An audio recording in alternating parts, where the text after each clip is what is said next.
Hi guys, and welcome back! Today we are going to have a look at some more police motorcycle training, specifically at how they are doing U-turns. We are going to watch it from different angles, compare it to how we do U-turns normally, and find one key secret which explains how these guys are able to make their U-turns so quick and compact. This, by the way, is one of 40 exercises from my new 2-month advanced riding course, which you can look up by clicking a link in the description. It's a pretty useful exercise not only because it allows you to U-turn like a boss, but it also forces you to work the throttle, steering, clutch and rear brake in sync.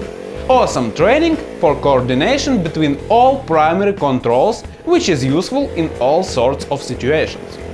Okay, let's see the demonstration first. I'm going to shut up now. Try to listen to the engine sound. It will be important later.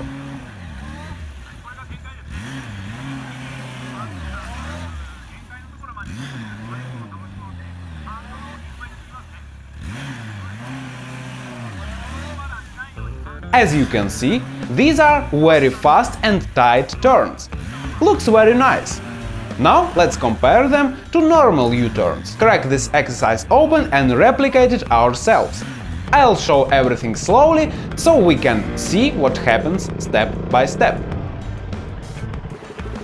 Here is our normal U-turn. If you watch this channel regularly, you know the drill. We turn the handlebars and our head as much as we can, give our bike a little throttle and keep our right foot on the brake, ready to apply it if necessary. Then we remove our left foot from the ground, and as our bike starts to lean, we catch it with our clutch. Here how it looks from the clutch camera.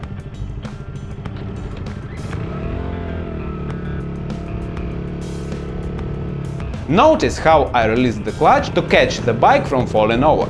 To make the same U-turn to right hand, we do absolutely the same procedure, except now we have to push with our left foot first, since our bike initially leans left. Then we again just catch the bike with the clutch, like normally. To get the smallest turning radius, the whole time we keep the handlebars at full lock position and maintain the speed and lean angle by carefully balancing our throttle, clutch and rear brake. If you don't know how to do it, watch this video. It explains everything in great detail. Now let's make this U-turn the samurai way. The main key difference here is how we initiate the lean angle. In normal U-turn, we just sort of waited the bike to lean and caught it with the clutch. Now we force it to lean really fast by applying counter-steering. Here, as you can see, I start the U-turn with my handlebars facing the wrong way all the way. That's really more for demonstration purpose. You don't have to do it like this, you can definitely apply less counter-steering. But when practicing, it can be nice to do it just to feel how fast your bike can lean and how fast your handlebars snap themselves back into the turn. This is a crucial thing, by the way. We don't really have to force the handlebars back into the turn, they do it by themselves. And by ridiculously turning the front wheel the wrong way initially, you will be able to feel it. They just snap themselves as soon as you start to release the clutch. Check this out.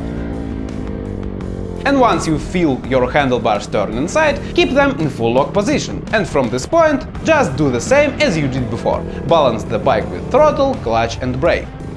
Take a look at the handlebars, how they behave. Keep in mind that I don't really apply any big force on them. They do like 90% of the work themselves. As I already said, you don't really have to turn the handlebars all the way initially. Normally, this maneuver looks more like this. Even rather small counter-steering can tip your bike pretty fast. And it works both ways. You can easily do the left-hand turn and right-hand turn the same way. There is no difference between them. As you can see this way, we have really quick and still compact U-turn. This U-turn is a little faster than usual one, not that it really matters in normal riding, but as I said in the beginning, it's a good training for coordinating your throttle, rear brake, handlebars and clutch. Plus, as we are training, we are over-exaggerating everything. Here we start with handlebars fully turned the wrong way, but normally we don't have to do it. Starting with just a little countersteering is enough to tip our bike rather fast. And one more thing worth mentioning is that on some bikes, as we are starting this type of U-turn, we can accelerate rather fast and release the clutch completely almost right away. This is okay in most cases if we gain some speed right away and lean the bike a lot. This is nice if we are doing Moto Gymkhana style of riding, maybe using a U-turn as a first element of the course. But if you don't want to lean the bike a lot, or just can't lean because of low ground clearance, or even if you just start learning this exercise and want to go slower at first, go in the friction zone, because otherwise you can stall the engine and drop your motorcycle. This exercise is a little bit more advanced than normal U-turn. It's not very difficult really. If you just follow all the steps, I'm sure you'll do fine. But it's better to not hurry and take your time if you don't want to drop your bike. That's it! Check out my courses, learn to ride well, ride safe, and have a wonderful day! Bye!